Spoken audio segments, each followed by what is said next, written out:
So, ladies and gentlemen, welcome to Chatham House and welcome to a fairly full, yeah, we'll turn that microphone, thank you very much, a fairly full room. It is on the record, so I'm not so worried when I hear things making their particular noise, though we may have to bury that in a minute.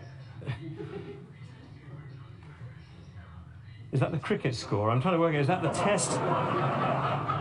If you've got it on, I'd rather you switched it off, actually. I don't want to know about that at all. Sorry, Secretary of State, I'm sure our members are utterly focused on the issue at hand. So I want to say a very big welcome to all of you, obviously, here, and a big welcome to Elizabeth Truss, the Secretary of State for Foreign, Commonwealth and Development Affairs. I wanted to say welcome back, but I can't really say that now because the last time we had the opportunity to host the Secretary of State was when she was Secretary of State for International Trade, and it was online last year. So, but nonetheless, it is a form of welcome back. And a big welcome to all of our members, both you here in the room, great to see so many of you joining us today, and also the many who are joining us online. Fantastic to have you with us as well for this opportunity to talk through the government's foreign policy priorities, the Secretary of State's foreign policy priorities for the UK going forward. As I said, this meeting is on the record. You can tweet away, #CHEvents. Our policy, please, is to have your masks on when you're in the room. Thank you, you will have them on. And it's masks on the move when you're moving around the building.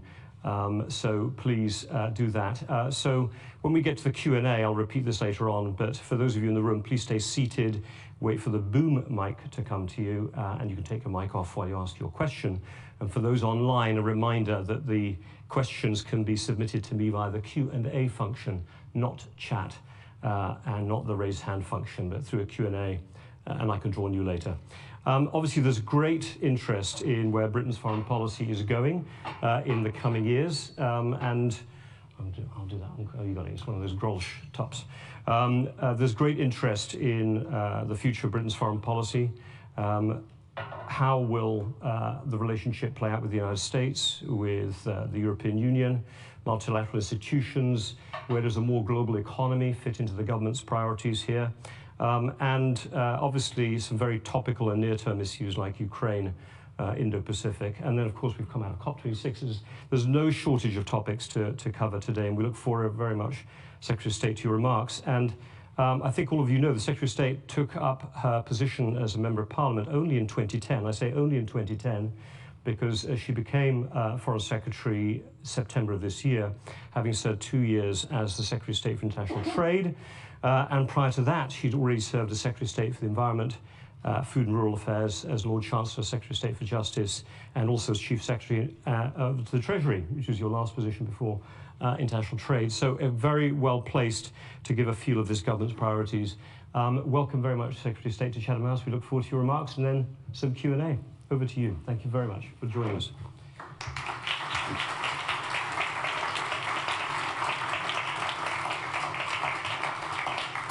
Well, thank you very much, Robin, and it's fantastic to be here at Chatham House today. The world is moving very fast, and ideas are moving even faster. This revolution is why we enjoy incredible freedom, powered by free enterprise and technology. Our businesses are driving the COVID recovery. Our scientists are saving the world through their miracle vaccines, and we're vaccinating the British population in record time. Yet this progress shouldn't blind us to the pitfalls. Hostile forces are using disinformation to undermine truth. Extremists are perpetuating malign ideologies through social media. Autocratic regimes are using this maelstrom of militancy, mistrust and misinformation to gain the upper hand. Now is the time for the free world to fight back and to use the power of economics and technology to promote freedom, not fear. Let's be honest. In recent years, the free world has taken its eye off the ball. After the collapse of communism, many breathed a sigh of relief and called it the end of history, confident that freedom and democracy would inexorably go global under its own steam. Societies turned inwards. Rather than engaging with the big ideas shaping the world, failed ideas ran rife, like the postmodernist philosophy that there is no objective truth. In fashionable circles, people talked about how we should be ashamed of our history and doubtful about our future. There was strategic drift. Defence spending fell. Countries became strategically dependent on cheap gas or reliant on others for vital technology like 5G. This complacency is being exploited by those who never stop fighting the global battle of ideas. They've been relentlessly building their influence, offering a quick buck to anyone who would take it, with strings attached for sovereignty and national security. It's time to wake up. The free world's age of introspection must end now. Instead, we need the age of ideas, influence, and inspiration. And that's why Britain is determined to work with our friends to form a network of liberty that spans the world. As JFK put it, we will inspire others, not with an imperialism of force or fear, but the rule of courage and freedom and hope for the future of man. We know we will succeed because we are free and democratic nations. We believe in individual liberty, in humanity and dignity, and the power of people, the greatest transformative force on earth. That is what our adversaries always get wrong. They put groups ahead of individuals. They want to make people work for the system. We want to make the system work for people. We know that when people have agency over their own lives, when they have freedom and opportunity, they achieve incredible things. This is the principle our country is based on. You can see it in the advancement of rights under Magna Carta, the establishment of the rule of law, or the pioneering of free market economics, all ideas that inspired the world. So it's time to be proud of who we are and what we stand for. It's time to dump the baggage holding us back. Our history, warts and all, makes us what we are today. Britain is the greatest country on earth. Whoever you are, wherever you come from, you can achieve your dreams. And that's why when I speak to foreign governments and businesses, they want to work with Britain. In my 12 weeks as Foreign Secretary, we've already secured partnership agreements with 7 countries, from Greece to Israel to Malaysia. People want to do business with Britain.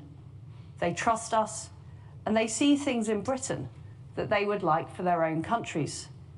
They see that in Britain, your background is no barrier to becoming a chief executive, a top footballer, or the mayor of London. They recognise we're a science and tech superpower, home to the 3rd largest number of tech unicorns in the world. They know we're an economic powerhouse, growing faster than any other G7 nation. From the Beatles to Sarah Gilbert to Tim Berners-Lee, we have unrivaled influence in the world. So our foreign policy will project pride in our country and in all its elements, including our great cities, our towns, and our countryside. Whether it's by promoting our manufacturing, from Sunderland's electric cars to Derby's small modular nuclear reactors, or by bringing the world to Glasgow for COP26, which took a historic step forward in tackling climate change, or by bringing the G7 to Liverpool this weekend, a city whose global influence in culture, sport, and music is stronger than ever. We have so much to be proud of. So I'm putting this at the heart of our Foreign Office's mission, to go out there influencing and inspiring others to join our cause. The office itself is a national asset. We have the best diplomats in the world and a diplomatic network with unique reach and expertise. It represents us across 180 countries, speaking 46 different languages, everything from Albanian to Urdu. The Henry Jackson Society's league table ranks the UK as the 2nd most powerful country on the globe, precisely because of our diplomatic clout. We're united with our friends and family across the Commonwealth, covering 1/3 of the world's population, and our diplomatic heft has been shown time and time again. After the Salisbury attack, we worked with 27 other countries to lead the largest collective expulsion of Russian diplomats in foreign history. We were the first European country to impose sanctions on Belarus, and only last weekend, we lifted the US's decades-long ban on British land. So we will keep increasing our reach and strengthening our network. I've just cut the ribbon on new embassy buildings in Mexico City and Bangkok. And our formidable diplomatic machine will be put to work relentlessly promoting Britain. Our diplomats will go out there in a positive, proud and patriotic spirit. We won't lecture others. Instead, we will lead by example. We won't hand-wring. Instead, we will reach out with our ideas and inspiration. We will be unashamedly commercial, hosting business delegations from our cities across the UK and paving the way towards new tech, trade and security agreements, which will help level up our country from Govan to Gloucester. And I, as Foreign Secretary, will empower the men and women across our embassies and high commissions with everything they need to go out there. Because we need to be on the front foot with our friends across the free world. The battle for economic influence is already in full flow. China now spends twice as much on development finance as the United States. 44 low and middle income countries have debts to Beijing in excess of 10% of their GDP. The EU relies on Russia for over 40% of its gas. And with some countries, Russia has a complete monopoly of supply. If Russia gets its way, Europe will be increasingly hooked on its gas. We have to end this strategic dependency. Whether it's on energy, investment, or technology, we have to provide an alternative. And that means stepping up our engagement and our investment. It means shaping the economy, including the next wave of technology like quantum computing, 6G, artificial intelligence, and much more. And the United Kingdom is in a unique position to lead the charge on this.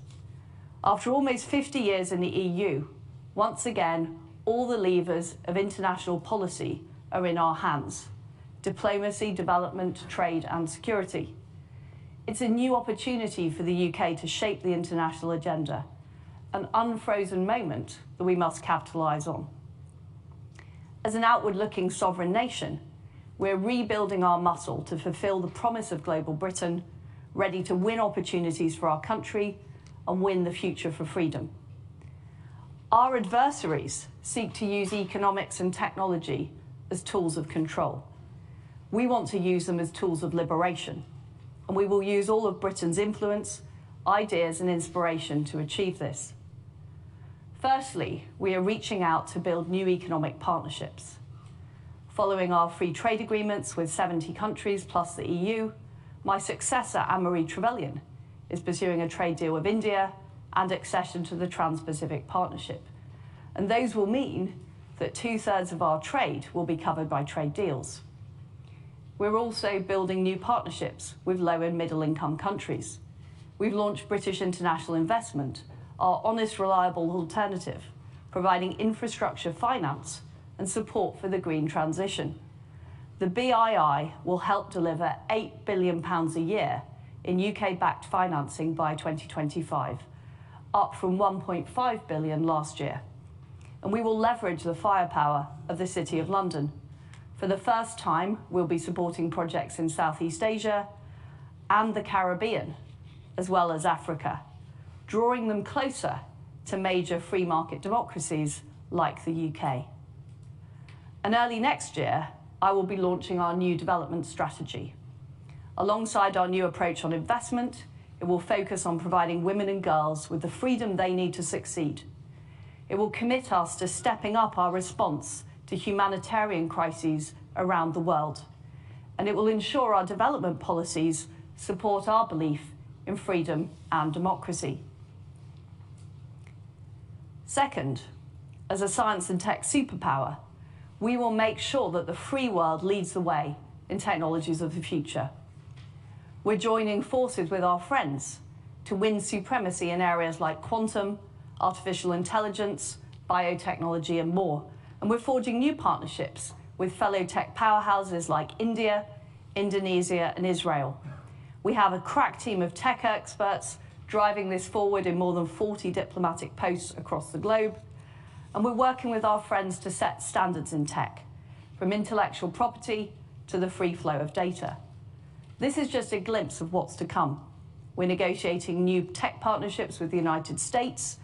We're in talks with Singapore and more.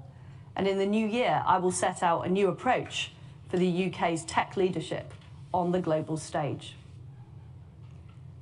Thirdly, all of this has to be underpinned by stronger security ties.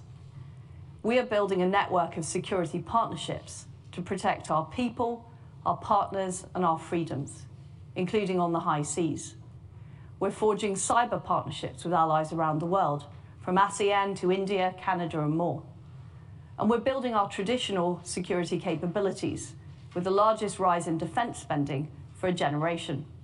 We're putting our money where our mouth is by devoting over 2% of our GDP to defence, making us Europe's largest NATO contributor.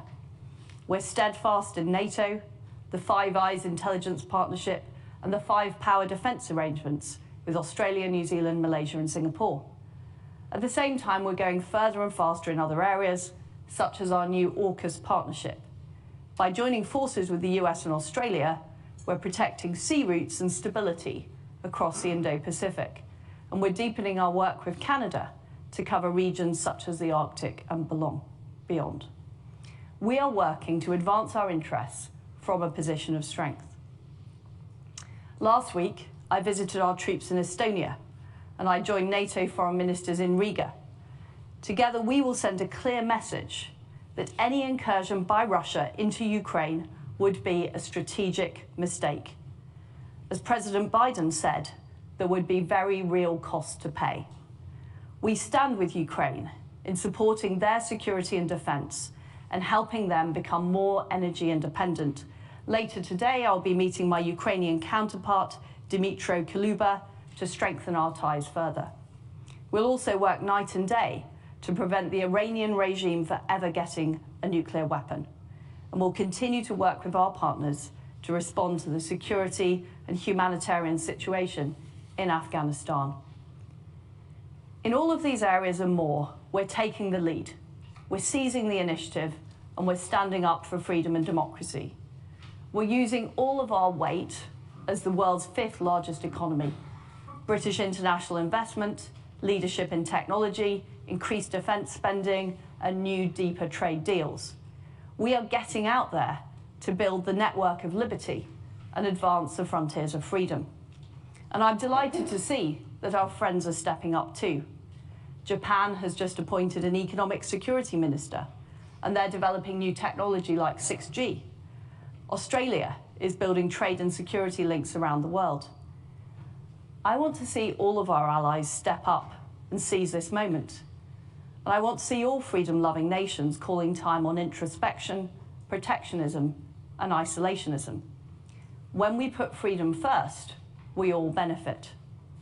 The more freedom-loving countries trade with each other, build security links, invest in our partners, and pull more countries into the orbit of freedom, the safer and freer we all are.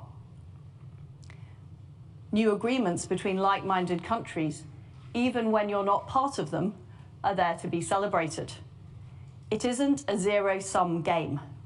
Friends want friends to be successful. When the US works on a new economic partnership with Japan, as Ambassador Tai has been doing with Minister Hayashi, or when the EU announces its new global gateway scheme to invest in developing countries, we all benefit. But we need to go further. I want to see our partners stepping up in funding NATO, cutting strategic dependence on Russian gas, putting more investment into developing countries, joining the CPTPP, and challenging malign acts. The G7 covers half of global GDP, and even more with our friends across the world, including ASEAN. By joining forces and bringing other freedom-loving nations with us, we will create the future we all want to see. So when I meet the G7 in Liverpool this weekend, my message will be clear. It's time to get on the front foot and join us in advancing the frontiers of freedom. It's time to dump the baggage, ditch the introspection, and step forward, proud of who we are, what we stand for, ready to shape the world anew. Let's stop fighting about the past. Let's start fighting for the future. By championing our ideas, building our influence, and inspiring others with our cause, we can forge ahead as a global network of liberty. That's how we will rise to the challenge in this fast-changing world. It's how we'll win the battle for ideas and influence once again. And it's how we'll ensure that free societies and democracies don't just survive, they thrive. Thank you.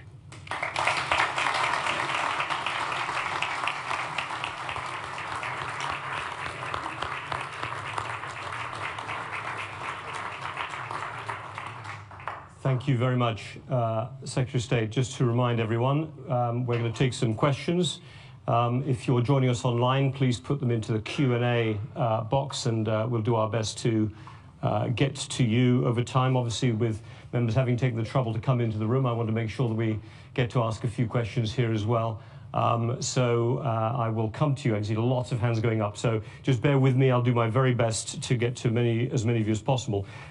Secretary of State, you talked about this time for the age of introspection must end. It's the time for an age of new ideas, new influence, new inspiration.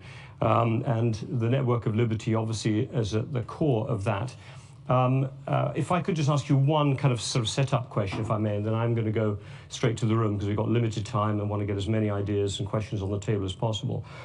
You used another phrase, which I suppose ties into your previous role as the Secretary of State for International Trade. You said we must be unashamedly commercial. Perfectly understandable. It's a tough world out there. Everyone's trying to get some economic advantage. I'm just wondering about how you would link the unashamedly commercial with the network of liberty. In particular, you know, there's some countries that are allies from a security standpoint, the UK, Saudi Arabia historically, maybe Vietnam in the future, where one may want to have those commercial and unashamedly commercial relationships, but where they're sort of fit within the leadership by example and the values you've described is going to be a tough one. And I'm just wondering how you, now you've got this double seat, if you see what I'm saying, of both pushing the UK's commercial interests, but also very much looking after its values agenda. How are you going to bridge that gap, which is inevitably, it faces every foreign secretary, but you included? In the long term, what we know is that free enterprise economies based on individual liberty and democracy are the ones that succeed, because those are the home for new ideas. That's the way you get enterprises to be set up. It's by giving people power over their own lives, giving them that agency.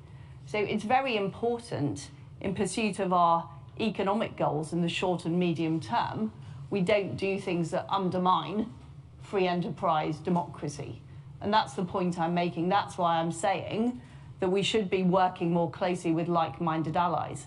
Now, not all of those countries, as the ones you just mentioned, are free enterprise democracies. However, many of those countries want to live in a world where free enterprise democracies survive and thrive.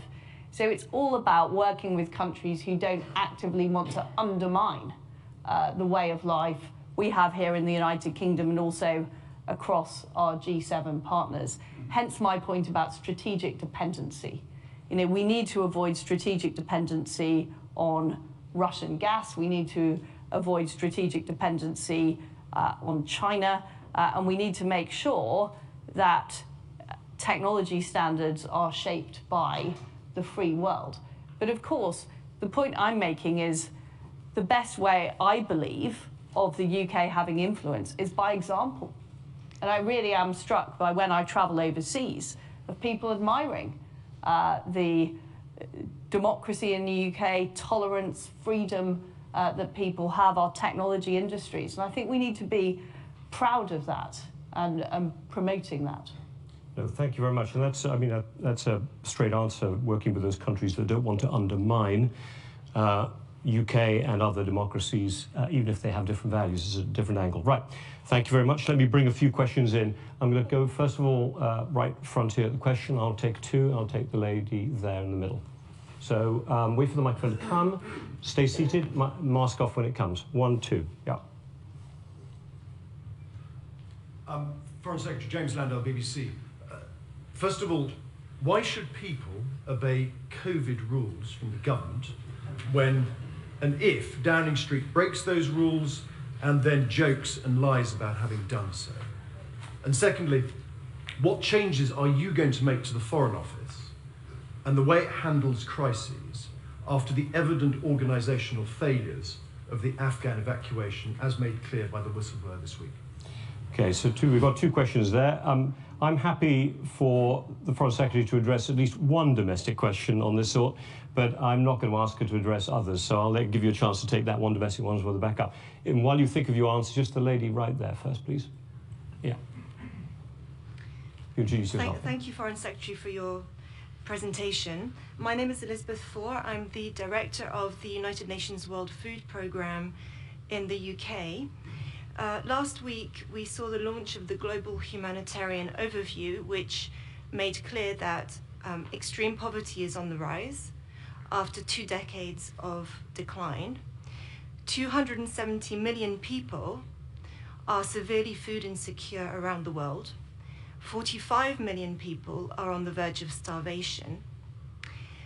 So these numbers are the highest that I've seen in my 17-year career at the United Nations. And my question is, how do you feel about this situation? What emotions come up for you? So I'll let you take that little cluster first, Foreign Secretary, and I'm going to come to others. Yeah. Well, thank you very much, James, for that question. Look, it's in everybody's interest that we follow the COVID rules and that we boost our vaccinations as soon as we practically can, and there have been steps up in the booster campaign, and that's obviously very important to deal with the new variant. As to alleged events in number 10, I don't know the detail of what happened. I know that the Prime Minister's spokesman answered those questions in detail yesterday, and I'm sure there'll be further discussion of that issue. But my focus has been, as I'm sure you imagine, on foreign policy. I spent last week in Sweden, in Latvia and Estonia, working to challenge Russian aggression with our allies. We have the G7 coming up in Liverpool this weekend, and of course I'm here today outlining our foreign policy approach at Chatham House. And on the subject of the FCDO, there was... Just address the trust issue, which is really crucial and important because it matters for all voters and all citizens. Why should British citizens trust an administration that does not follow the rules on COVID? Well, we do follow the rules on COVID. I'm saying in that particular issue that you raised, James, I'm not aware of the precise circumstances, and I know the Prime Minister's spokesman has addressed that issue. On the subject of the Foreign Office, which you also asked me about, there was extensive testimony yesterday from our Permanent Secretary and senior officials at the FCDO. While there was a heroic effort to get people out of Afghanistan, 15,000 people were brought out of Afghanistan in those two weeks. There clearly are lessons to be learnt. The Permanent Secretary is clear that he should have returned from holiday earlier, as was my predecessor. And what I've done since I've become Foreign Secretary is make sure that we have processes in place to address any future issues. 3 things. First of all, making sure we have better risk monitoring. And I have a weekly meeting with Directors General to talk about the risks and potential worst-case scenarios. Secondly, that we have a good emergency response, including a COBRA response, should any situation like the one we experienced arise again. And finally, that we are better able to surge employees across the FCDO into any such crisis issue. And I can assure you, James, that I'm absolutely confident that we now have those processes in place in the unfortunate event of a similar situation. It's worth pointing out, though, that the situation faced in Afghanistan was the second largest evacuation that the UK has ever carried out. So I don't underestimate the challenge that the Foreign Office faced at the time. Question on the food issue and starvation. Sorry, did you address that? Oh, sorry. Yeah. You're absolutely right. There are some appalling humanitarian situations around the world. I'm very, very concerned about the situation in Afghanistan and in other nations.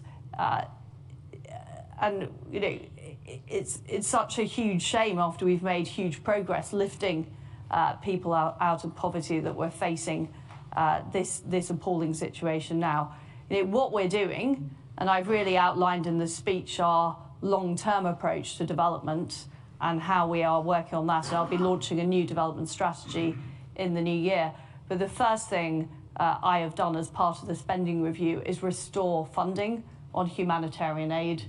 We've already put 50 million extra humanitarian funding into Afghanistan, and we are making sure that the budget was restored to what it was before the reductions in the humanitarian funding, because we are concerned about what is happening around the world. Just if I can just tack on one question here from Will Worley. Will, if you don't mind me asking the question directly, because we won't get to it in time. Does the Foreign Secretary support a return to 0.7% aid spending? If not, can UK encourage allies to invest more in developing countries? Where are you on the 0.7%? I do, and in fact, the Chancellor has said that we will restore it when fiscal circumstances allow, which is looking positive at the moment.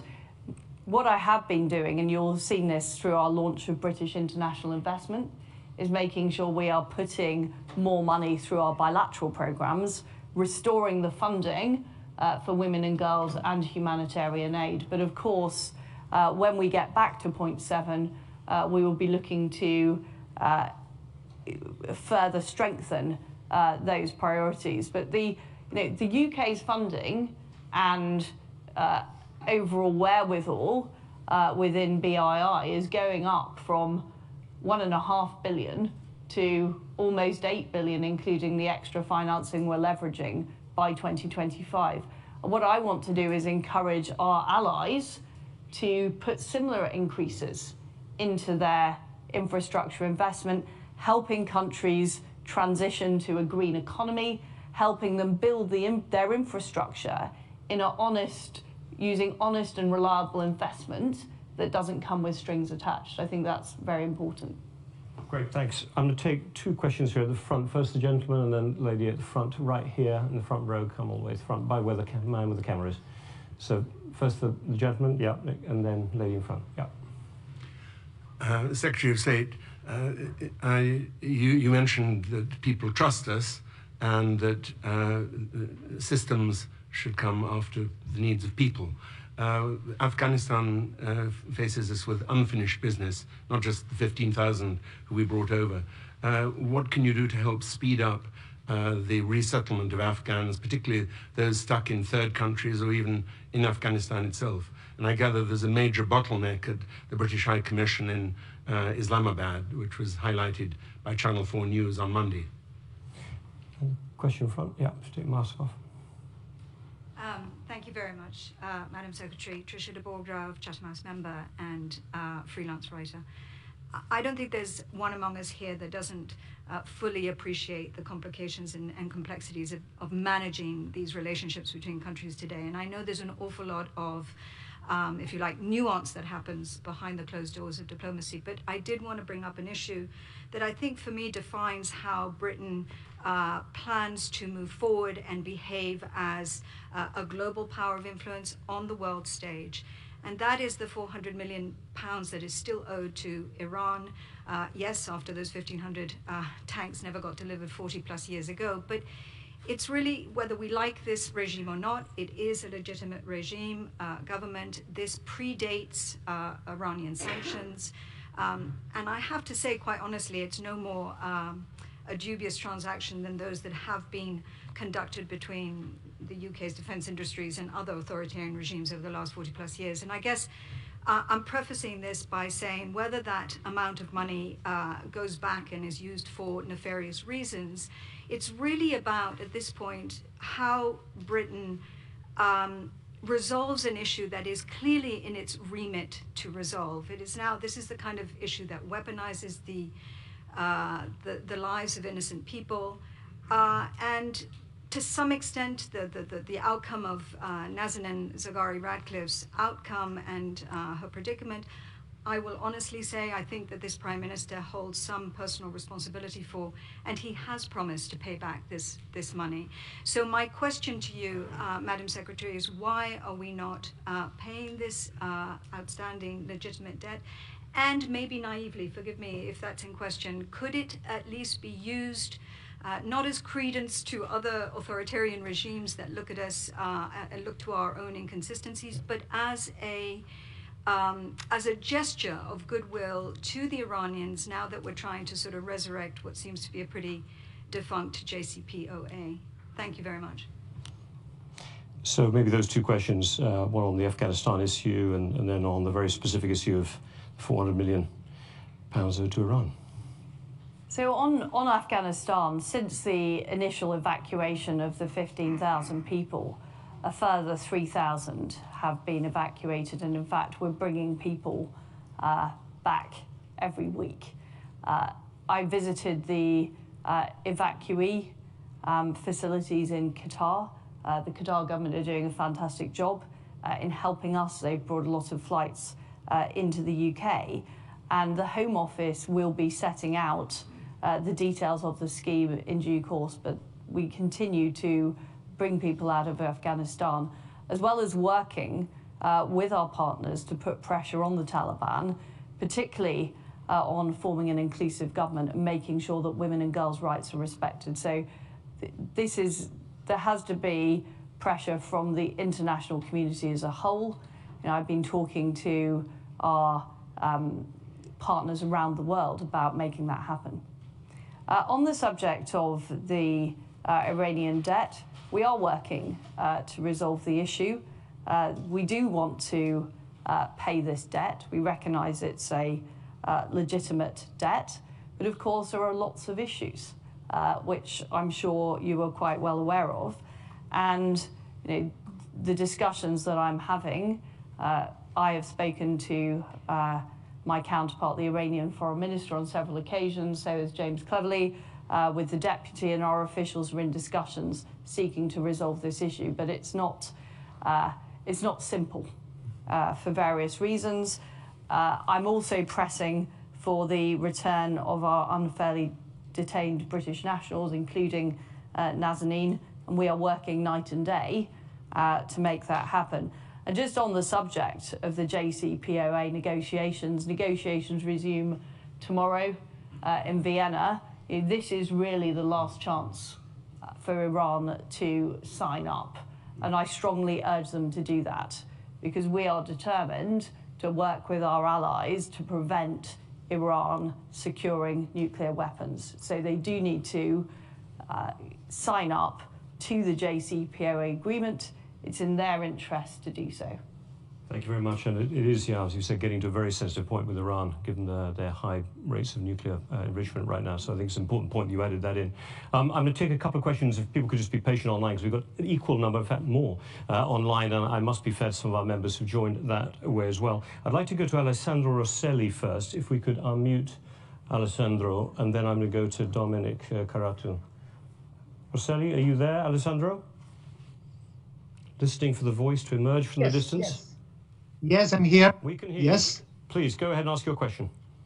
Yes, it's about Oh, well, that was good. Ukraine. Okay. I wonder whether there could be a declaration of neutrality by the Ukrainian parliament, underwritten by the main interested countries, including, of course, United States, Russia, and the states of the European Union, in a similar way to the Austrian Declaration of Neutrality after the Second World War. So might a declaration of neutrality by Ukraine, but underwritten by other powers, be a way of kind of getting around this problem? Do you want to take that one first, a very specific one? The next one is another big question. The problem here is Russian aggression. The problem is that Russia have built up troops and forces on the Ukrainian border. And I'm very clear that it would be a strategic mistake for Russia to stage an incursion into Ukraine. The issue is not for Ukraine. The issue is for Russia to respect the sovereignty and the territorial integrity of Ukraine. Okay. Dominic Karatu. Dominic. Yeah, good morning. Thank you, Secretary of State. Well, my question actually follows on from that, not least in the light of the discussion between President Biden and Putin yesterday, and ongoing discussions, around attendance by democracies in the Beijing Olympics next year. What do you think the chances are of a great power conflict in the coming decade, potentially even in two theaters simultaneously, for example, over Ukraine and Taiwan?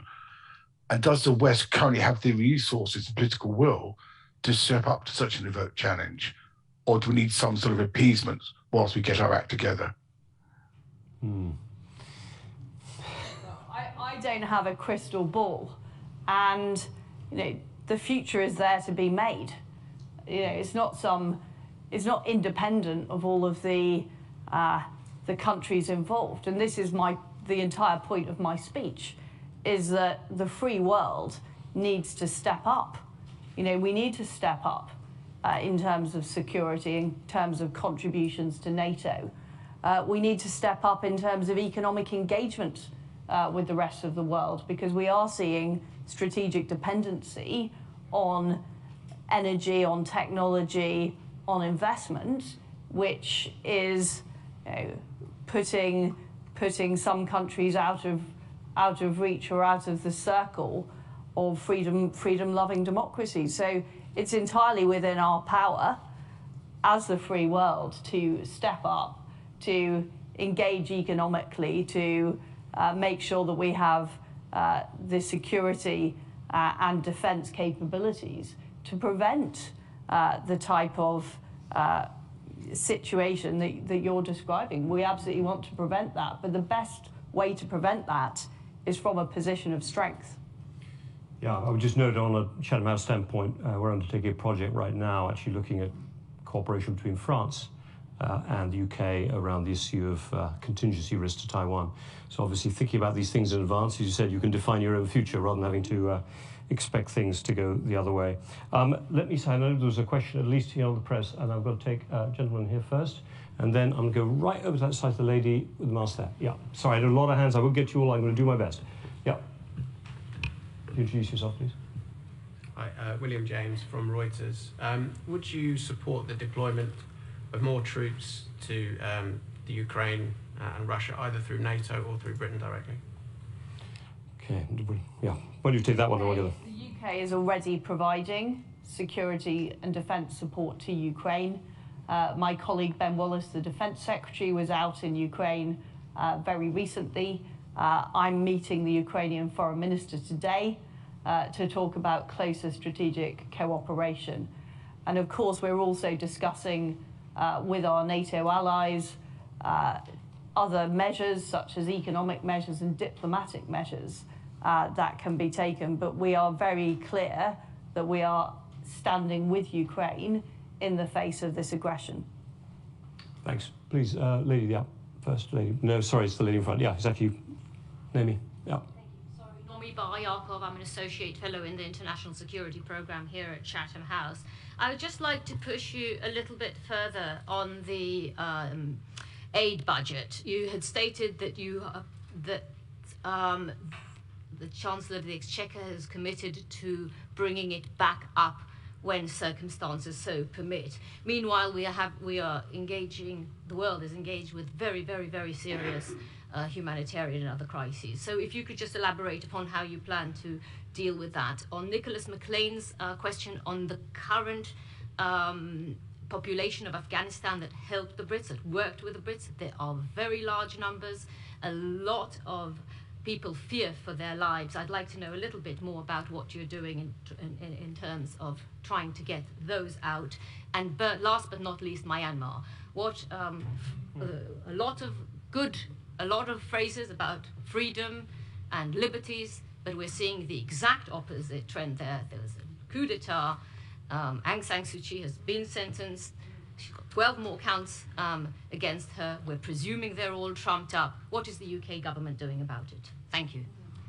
You're going to go back on a couple of points I know you've raised already. If I can just piggyback on the Afghanistan question, where does the British government, where do you stand right now on recognition of the Taliban government? What do you require?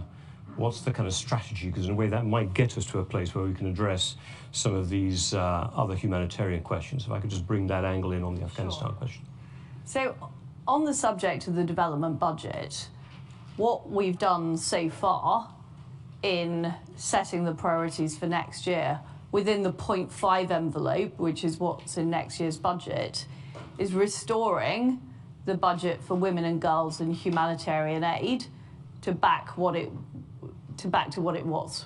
So we're reversing the cuts in those two areas, and we're moving funding from multilateral programs into bilateral programs to be able to do that.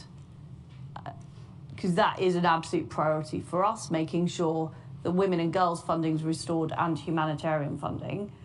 And under the current trajectory, we will be able to restore the 0.7% in 2024, 2025. But what I'm really focused on is making sure the money we do have, we're using in the best possible way. And we're currently going through the process internally of allocating the budgets for next year. We're working to set out our broader development strategy. And the point I was making in my speech is we now have the ability to look at trade, development, diplomacy and security all together. So one of the key ways to help countries develop is to remove trade barriers. And our new developing countries trading scheme is going to be much more generous in terms of helping those countries build their way up through economic development as well. So we're looking at those things hand in hand. On the subject of Afghanistan, the Ministry of Defence is running the programme to help, the ARAP programme, to help people who worked with us in Afghanistan. The Home Office is shortly due to set out their programme, which is specifically looking at those particularly vulnerable refugees from Afghanistan. But we are not stopping our work in bringing people back. And I saw it myself of what we're doing with Qatar. People are arriving back from Afghanistan every week, and we are making sure that any requests are responded to through our process, which is joint with the Home Office and the MOD. You asked me about how we... So my view is that we need to work with other countries, the international community, including the Organisation of Islamic States. Right. So I've been talking to countries such as Indonesia, for example, about how we use our broad reach to hold the Taliban to account, because everyone agrees that they do need to have an inclusive government. We need to prevent humanitarian catastrophe. We need to stop Afghanistan becoming a hotbed of terrorism. But my view is we need to be aligned with the international community in doing that. So we have regular conference calls, regular video conferences to work on achieving that. And of course, the UK, we've had our representative in Afghanistan having those discussions as well. On Myanmar, the situation there is appalling. We are working very closely with ASEAN, and in fact, ASEAN will be in attendance at this weekend's G7 meeting, and the entire G7 strongly supports ASEAN's 5-point plan for addressing the Myanmar regime, and I hope we will make further progress, and Myanmar is on the agenda for this weekend's discussion. I'm going to fail miserably, I'm afraid, folks, who are getting as many questions as I'd like to get in. I'll do my best to get a few. And there's a lady right at the back that I said I would take right at the beginning. She had her hand up very early. And Quentin, I'm going to get to Quentin Peel, who's had his hand up very early as well. So please, could the two of you keep your hand up, and I'm going to do one more question with the press as well. Thank you very much, Robin. Joan Hoey, Europe Director at The Economist Intelligence Unit and editor of the Democracy Index. I appreciated your very strong wake-up call to engage in a battle of ideas, and your point that the defense of democracy and history and freedom is the key battle of our age. And I took it to mean that you're saying that we need to have a strong domestic consensus as a country on these issues in order to go out there and lead by example. My question really is about a neglected region. The UK has just appointed a special envoy to the Western Balkans, Stuart Peach. I just want to ask you, Foreign Secretary, what you hope to achieve through this appointment. Do you mind if I collect a few, because I can see we've literally got about 5-6 minutes left, and then you can manage your time. I'm sorry, I'm going to throw a few things. I'll keep a list as well, if you don't mind. Quentin there. Quentin Peel, Associate Fellow at the Europe Programme at Chatham House. In the light of the talks between President Biden and President Putin, are you satisfied, Foreign Secretary, that we have enough economic sanctions, essentially, to deter Russia from further military intervention in Ukraine? And is the British government doing enough in terms of restricting the access of Russian finance to the City of London to launder its cash? And I think the timing of that question, I feel, is an important one, because obviously with the Democracy Summit starting tomorrow, which has made international corruption one of its top priority areas for defending democracy, as you will appreciate. I'm going to draw a couple more in. Gentleman working right at the back there. Yeah, keep your hand up. That's you. Yes. And then I'm going to come. Sorry, I'm going to need to go. No, just, yeah, the pink shirt. Yeah, keep your hand up. It's you. Yeah. Hi, my name's Anmol Aurora from Cambridge, and my background's in AI development. So I was pretty interested in the stuff you were talking about in terms of technology partnerships. And I was just wondering what you expect that'll look like at a ground level for us working on it, if it's successful. Because a lot of us in companies and in research institutions are a bit worried about sharing data internationally and developing those partnerships currently because of legal and public reaction. Right, sorry, yep, please. Go ahead, yeah, your microphone's above you, you're good. Gotcha. Thanks, Jason Gross from the Daily Mail. Foreign Secretary, you talked about our history, warts and all. Some people aren't proud of the British Empire. Are you proud of it? You also talked about the value you place on objective truth. Is it important for Britain's reputation that Downing Street is seen to be telling the truth? Because objectively, that does seem to be in doubt over this party issue. While you reflect on that last question, it's interesting that I thought one of the people I called on was going to ask a question which I've seen come up a lot on the online questions. But I'll take the one that David Manning asked, Tim Sherwin did as well. But David Manning put it this way, former ambassador. When can we expect global Britain to have a defined and articulated post-Brexit European strategy? We turned down the offer of a new EU-UK framework on foreign policy and defence cooperation. I'm trying to be quicker. There's nothing substantial about the EU in the integrated review. And today you have said little about the EU when talking about the need to strengthen UK security relations and to build a network of liberty. So where does the EU fit into the network of liberty, I suppose, would be part of the question. So a lot on the menu. I'm sorry, I'm cheating with your staff here by giving you like 5 questions with 3 minutes, but you can use the discipline on those. Good. Sorry. Okay, so I'm extremely concerned about what is happening in the Western Balkans. That's why I've appointed Stuart Peach as our envoy. I had a meeting with High Representative Schmidt last week. I'm due to have further discussions. We're very concerned about what Dodik is doing in Bosnia. We are also concerned about Russian interference, and I don't think you could just look at the Ukraine question alone. We're seeing the weaponization of migration through Belarus, threatening Poland. We're seeing negative activity in the Balkans, and we're also seeing the build-up of forces on the Ukrainian border. And this is why we need to be very strong with NATO, with our European allies, and with others to challenge this aggression. On the subject of sanctions, President Biden has been very clear. We discussed this at the foreign ministers' meeting at Riga last week. There will be high economic and diplomatic costs, and that is why it would be a strategic mistake for Russia to stage an incursion into Ukraine.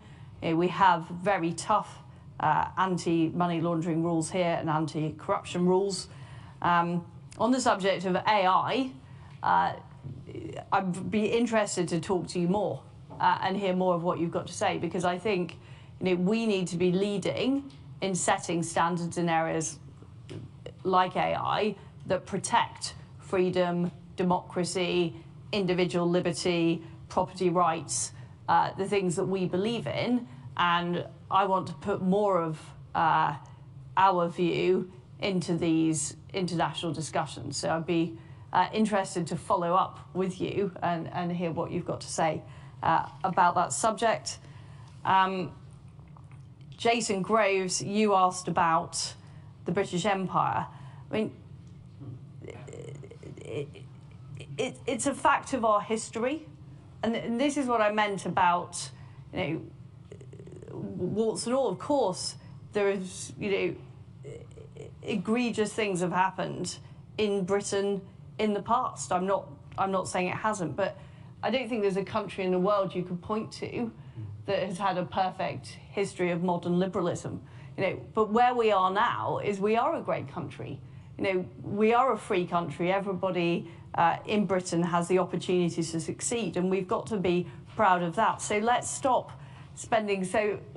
fighting about the past. Let's start fighting for the future, because that's what our adversaries are thinking about. They're not thinking about what happened in the past in their countries. They're busy out there with malign information on the internet, or threatening aggression, or using economic coercion to affect their goals. And we have to move away from the introversion and introspection, and that moves me on to the EU. And I did mention the EU in my speech because I talked about the global gateway which the EU is launching as a positive force. We want our friends to be investing in developing countries in the same way we are, because I'd rather that they, that the EU were investing than other alternatives. And a lot of the issues we've been talking about today, Ukraine, the Baltics, the Western Balkans, are very close or in Europe. And what I want to do with the EU, and in fact, EU nations are represented at this weekend's meeting, the Italians, the French, and the Germans. But I want to work with the EU and those EU nations to promote freedom and democracy around the world, because although we don't agree on absolutely everything, we certainly agree on those core principles. So I see the EU as a critical ally for the UK. Well, I think that's a positive last statement, which I'm going to pocket and not try to editorialize in any way, shape or form. We've gone a bit over time and we had a very hard stop at the top of the hour. So I must really apologize to all of our members who came, whose questions I was not able to take today. So many of you had your hands up. Please bear with us, and I'm sure you'll have a chance. I'm sure a lot of questions were probably covered in the answers the Foreign Secretary gave. If you could please stay in your seats while she leaves. Just to remind members that there is a reception for those of you who'd like to attend it. People will not be wearing masks at the reception, so just be aware of that. But if you'd like to attend it, there will be a reception for members after this, as we haven't seen so many of you for a long time upstairs. But in the meantime, could you join me, please, in thanking the Foreign Secretary for a very powerful speech. Very much enjoyed it.